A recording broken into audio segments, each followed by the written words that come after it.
A very good morning to everybody.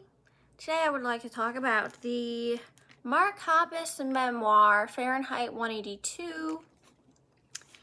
I was very excited to read this book. In fact, my local library has this book because I requested it. I saw we didn't have it, I requested it, then a few weeks later, now they have it. So everybody who goes to my local library, I just want you to know that was all me. I will say, in the beginning when I started reading it, it did not give what I thought it was going to give. I know there will be a lot of people that disagree with me and who say, no, like, why would you possibly say that? Well, I'll tell you exactly why. The beginning of this book sounded like it was trying very hard. It came off very much like, oh, I was just a desert kid. Nothing's supposed to survive in the desert, but, it's 1 in a million chance, and 1 in a million happens to me all the time. And that was really crazy to me because why are we acting like you're the only person that lived in your town in the desert? Like, there were lots of other people that lived there, like, let's not forget about your family. Like you were not the only person that made it out of this desert. Now, granted, a lot of them probably didn't reach Blink-182 levels of stardom, but it's not as if you were gonna die just because you lived in the desert. There were lots of people that lived there. Another problem that I had was a lot of it, in the beginning at least, just seemed like he was quoting different song lyrics from either Blink-182 or Plus 44. What you might say to that is, oh, well, he was writing the songs from his experience, therefore, if he's quoting the song lyrics, it's because that's what he lived. He's just being honest. Okay, yes, but there's some points where it got a little bit too fishy to me. So, these are just a few of the songs that the ones that he didn't spell out at least, that I caught, So here's just a few of the songs that I noticed in here. It gets progressively more and more obvious that he's quoting song lyrics. So on page 18, he's talking about his parents behind a door arguing, and he uses the word cacophony. He says he's listening to the usual cacophony of their arguing. That kind of reminded me of the Blink-182 song Cacophony off of their album Cheshire Cat. I don't know that those two are related, but just the one word, because that's not a very popular word, that kind of struck out at me, right? When we go to page 19 and talking about his parents arguing behind their door, and he was listening to them, and then he made a noise, and then all of a sudden they stopped arguing because I guess they probably realized that he was listening. So he runs into his room, and then he kicks a cup of apple juice. He says, "But my foot kicked something as I turned. My cup of apple juice. It spilled everywhere, on the walls, on the floor. The door flew open as the juice soaked darkly into the carpet, blah, blah, blah." That, I immediately am thinking of Adam's song on Enema of the State when he says, "Remember the time when I spilled the cup of apple juice in the hall? Please tell Mom this is not her fault." I immediately thought, what's the coincidence, what's the coinkydink rate that you would have two different things of spilling apple juice? And listening to Adam's song, which was never my favorite Blink-182 song, but it's on Enema of the State, so I'll listen to it when I'm listening to it. That always struck me as being a little bit different than the rest of the lyrics. Like, that's a very specific thing. Like, if I was trying to make a song, I wouldn't think, okay, I'm gonna spill a cup of apple juice. Like, no, like, it makes a lot of sense that that would be something that he lived, right? Okay, perfect place where he's, referencing the song because the song references his life. We go to like page 28, and he's talking about his mother was now in an abusive relationship with this other guy, and so they were gonna leave. He says, "Mom, what's going on? What are you doing? Mom, he's gonna come out the door any second and get us. Mom, let's go." And when I read it and the "go" was in all caps, that's immediately when I thought "Go" from their self-titled or untitled, whatever, album.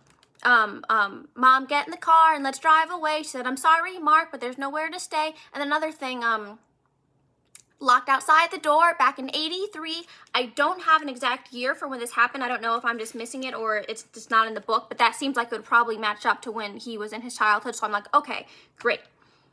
That's another part where obviously he's referencing his life. When I was listening to the song, like when I, got on Blink-182 years ago, I never thought of it like that. Like, obviously, I know people like take from their life when they write songs, but I never thought, okay, wait, maybe Mark himself is experiencing this, but now we know.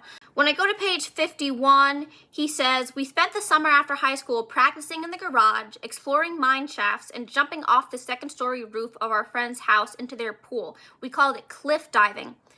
When I heard cliff diving, immediately what I thought of is a song Cliff Diving from Plus 44. I don't know if that's what he's referencing here, but that's immediately what I thought of, so that could possibly be a song lyric. Now, here's where it gets a little fishy to me. Okay, later in this page, he's having, well, he took some kind of drug or alcohol, whatever. Somebody had actually slipped him LSD, and he didn't know. So he's talking about, like, I think his girlfriend came to the party, and then he was telling her, like, we have to go. He says, I jumped into her car and I said, I need to leave. Just drive. Then later on he says, I don't know, something is off. It feels like I'm fighting gravity. Dead giveaway, Fighting the Gravity off of Neighborhood's album. Then he goes, this makes no sense, this makes no sense, this makes no sense.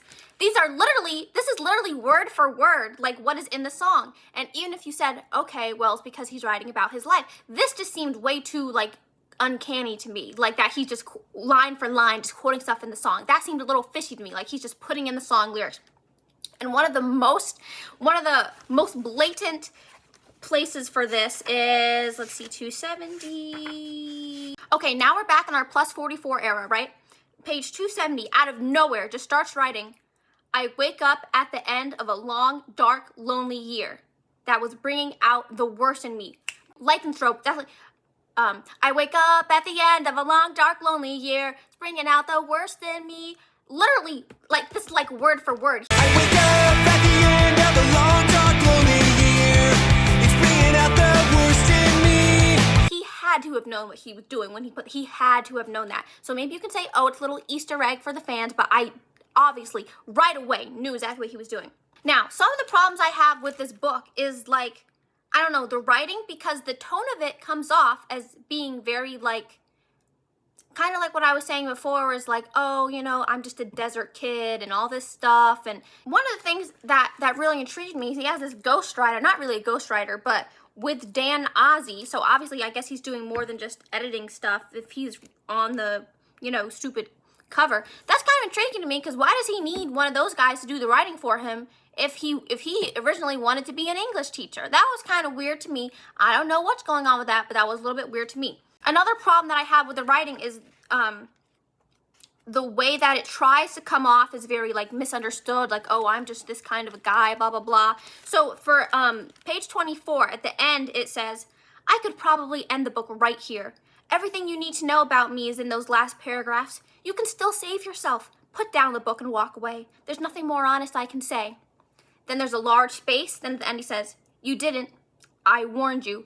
As if we're going to read something really crazy, obscene. Oh, I don't want you to know me, blah, blah, blah. Then why'd you write it in the book? Like, that was kind of, like, cliche to me. Like, he was trying too hard. Like, obviously, we already know, like, the band broke up. He went through cancer, blah, blah, blah. Like, why are you acting as if, like, you're going to say something, like, really crazy in here? Now, that being said, there were a few parts of this book that I thought were pretty funny. So, going to page 93, he's talking about, like, where the Blink-182 name comes from. Why is it 182? He says, over the years, we've offered a number of reasons behind the choice of 182. 182 pounds is my ideal weight. Someone claimed it was the number of times that Al Pacino said the F word in Scarface. Then at the end he says, maybe the real 182 is the number of friends we made along the way. That was really funny. That was one of the first parts of the book where I really felt like, wow, like there's actual, like, something behind this. You know what I mean? Another part is he was talking about when he first met Tom. I loved Tom from the first day I met him. That's the last line on page 60. I really felt something there. It wasn't like posing. It was very, like, real. That's one of the places I felt it.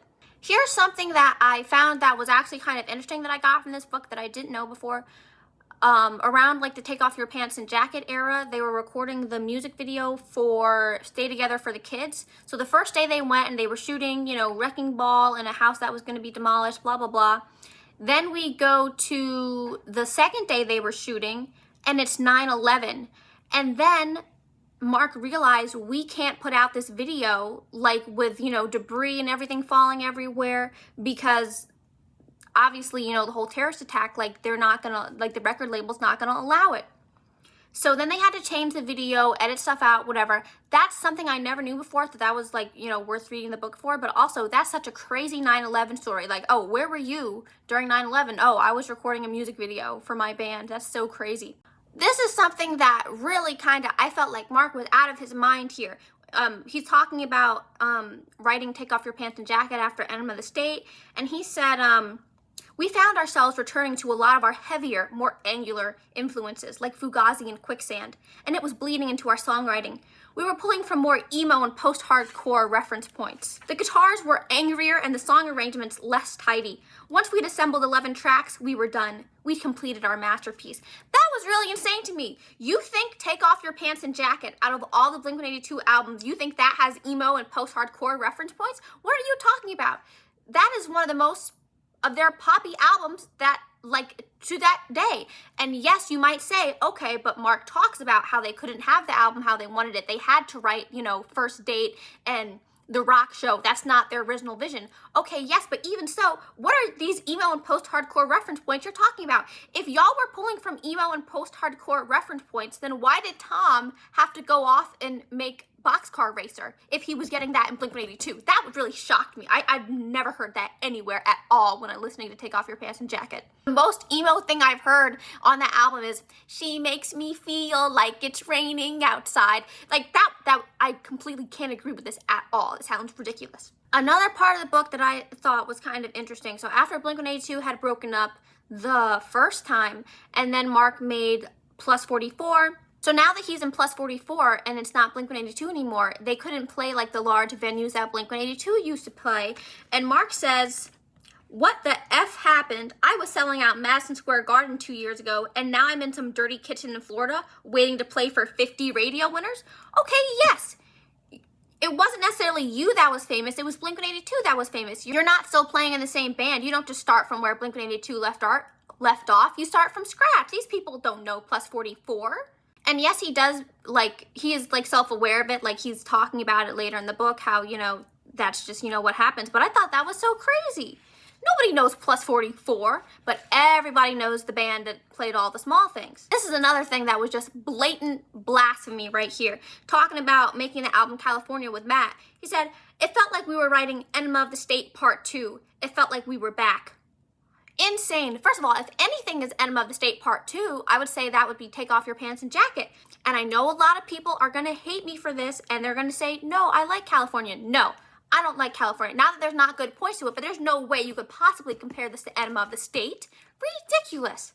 One of the themes he talks about throughout the book is, this is 1 in a million. 1 in a million happens to me all the time. Now, as I've been complaining about this book, it did start off, blah, blah, 1 in a million. I'm like, okay, what are you talking about? Like 1 in 50, maybe. But then he actually, throughout the book, he says some things that are 1 in a million. For example, this didn't happen directly to him, obviously, but, Travis getting into a plane crash. Yes, Mark had cancer, but, everybody's getting cancer these days, so that's not really 1 in a million. But, his friend and the Blink-182 producer, Jerry Finn, dying in the middle of lunch because he had a brain aneurysm.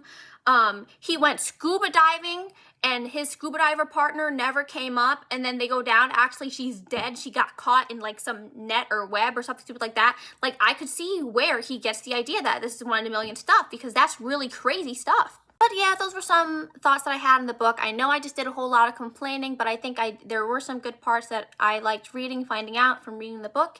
And yeah. Hey everybody, I'm just editing this in. Another thing that I was just thinking about now that I wanted to say was, as much as he says, at one point he said in the book, Blink-182 is Tom, Mark, and Travis, forever and always, or something like that. As much as he says that, he really doesn't talk a lot about Travis. A lot of the book is him talking about, I was so mad at Tom because Tom didn't want to be in the band, and, I can't believe he didn't go to Jerry Finn's funeral, blah, blah, blah.